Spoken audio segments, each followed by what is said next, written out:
Shalom.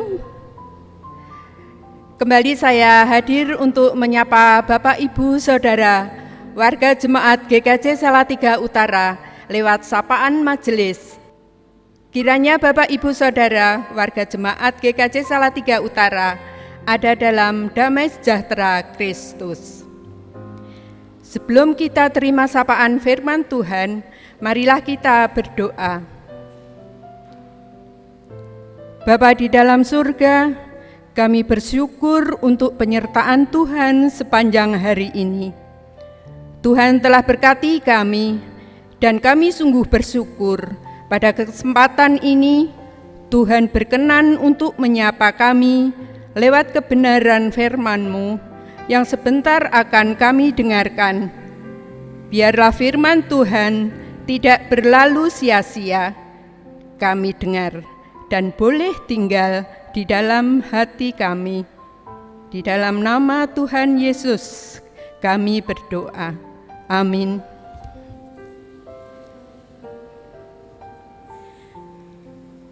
Sapaan firman Tuhan kali ini diambil dari bacaan Mazmur 17 ayat 1 sampai 7 dan 15.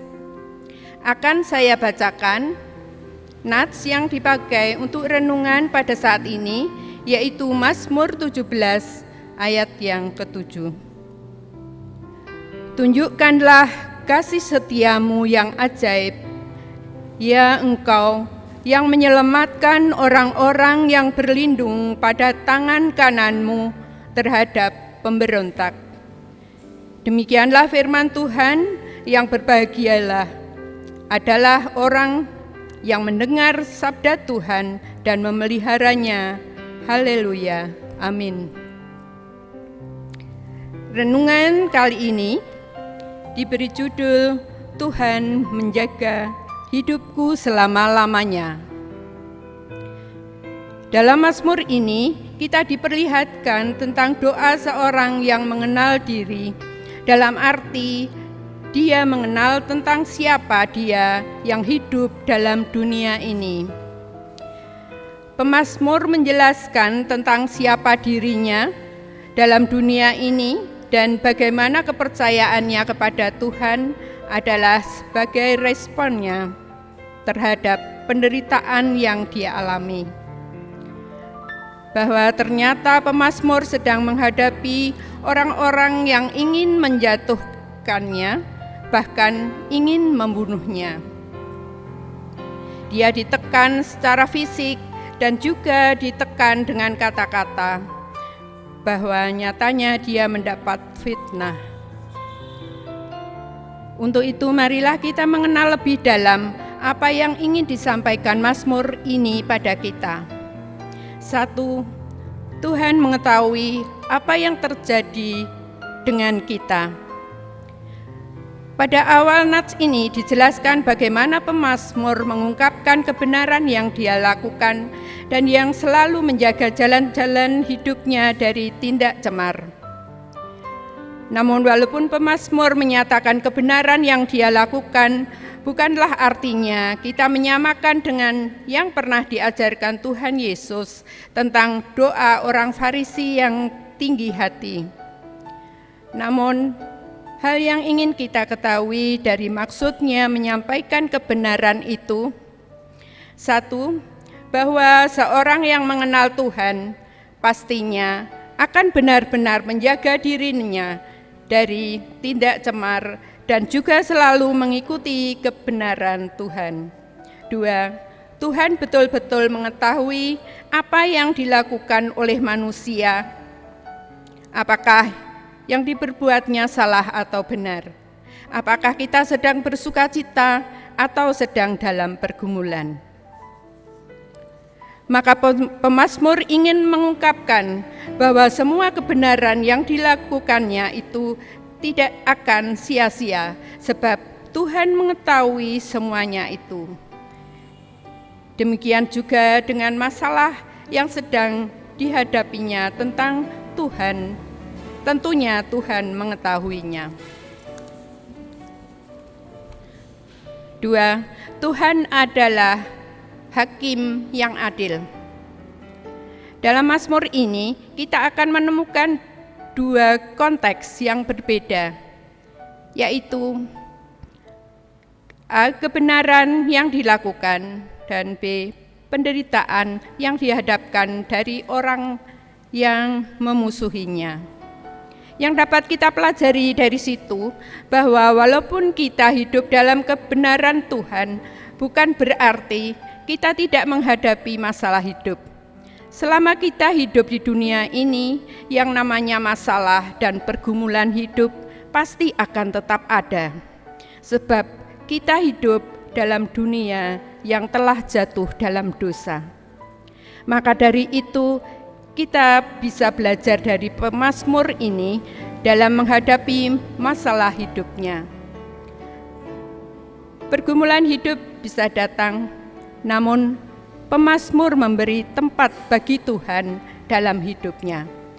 Bagaimana bentuk dan beratnya pergumulan hidup itu, Tuhan itu adil dalam setiap tindakannya. Hanya Tuhan sajalah yang menjadi pertolongan dan kekuatan kita menghadapi setiap bentuk pergumulan hidup. Sehingga jika kita mengetahui dan mempercayai tentang kebenaran bahwa Tuhan itu adil, maka kita akan meyakini sebagaimana yang dituliskan di ayat 7. Kasih setia Tuhan ajaib. Yang ketiga, Tuhan itu hidup dan pemilik kehidupan. Jika kita mempercayai bahwa Tuhan yang menciptakan dan yang memberikan kehidupan kepada kita, maka kita juga mempercayai bahwa kehidupan itu akan ada dan tetap bersama kita. Tuhan sebagai pemilik kehidupan yang tidak hanya mencipta, tetapi Dia juga pemelihara dan yang memberikan kehidupan yang kekal.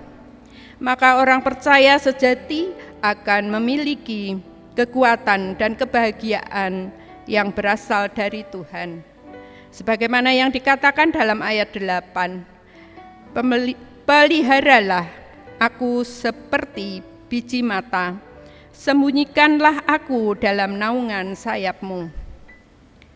Orang benar niscaya akan dipelihara Tuhan seperti perlindungan pada biji mata. Dan Tuhan juga akan selalu menyelamatkan kita seperti induk ayam yang senantiasa menjaga anaknya dengan sayapnya.